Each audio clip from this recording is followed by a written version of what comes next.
Hey there, Fuse and Flipside. Man, I can't believe that we are actually back online once again.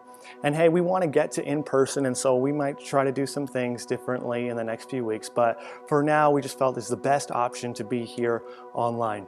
And so what that means for retreat, as you are probably aware of already, that's going to be pushed to next month. We'll give you a date as soon as we know, because we want the most people to attend as possible when we know it's going to be a fantastic time together once we can gather. Tonight, I want to finish off in a series that we've been in called Afterlife, and just basically looking at the people that encountered Jesus after he resurrected. I'm going to ask you this question first off to start it off. Have you ever felt guilty? Maybe you said to your parents you're going to this place and really you showed up at someplace else. Maybe you said, yeah, I'm going to be studying upstairs, but really you're watching Netflix or whatever it is, right? We kind of have this feeling of being guilty from the mistakes that we have made. And maybe we become guilty when it comes to God. And when we feel guilty, we want to go into hiding. A lot of times we actually go into hiding because, we're ashamed or of guilt and all that kind of thing.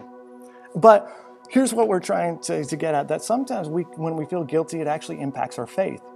That our faith with Jesus, we step back from being engaged in worship or with our friends or maybe with our small group leaders. We kind of distance ourselves to be away from that.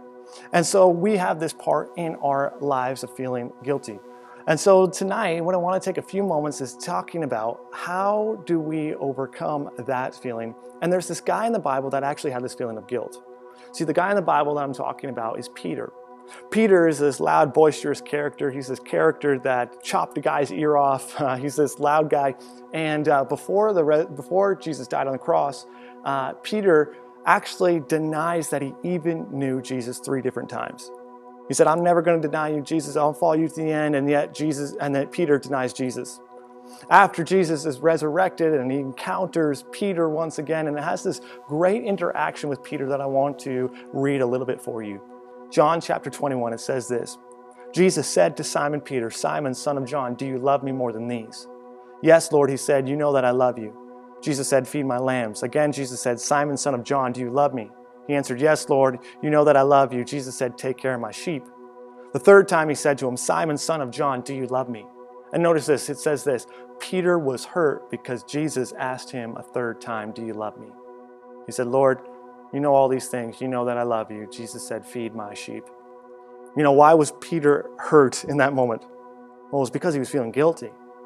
Just before he remembered that moment denying that he even knew Jesus. He was so ashamed and he's so fearful in that moment. He said, I don't even know who you're talking about. And so 3 times he denies him. And 3 times Jesus asks him, hey, do you love me? And it isn't like Jesus is trying to put on the guilt trip. He's not saying so guilty, so guilty, so guilty.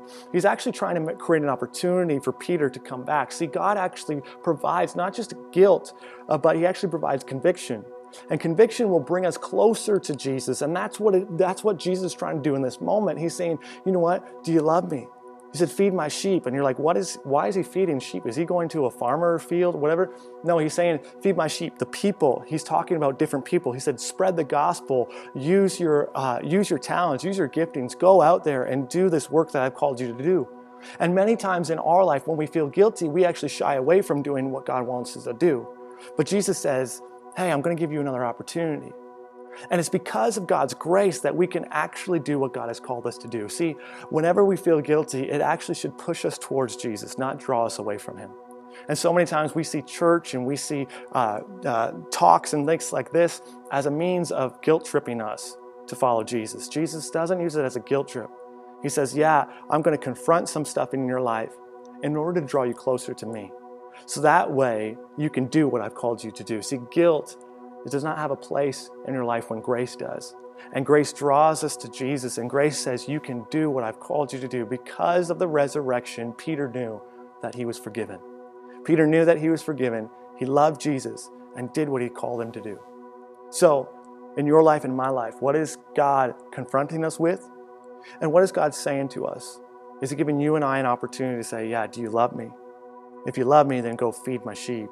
If you love me, then go out and do what I've called you to do. And I think it's an amazing thing that our life can be changed because Jesus rose again from the dead. He lives once again today so that you and I can do all the things that God has called us to do. Man, I appreciate you. Thank you so much for joining us again online. And we look forward to seeing what we can do in the next upcoming weeks. We'll talk to you soon. Have a good day.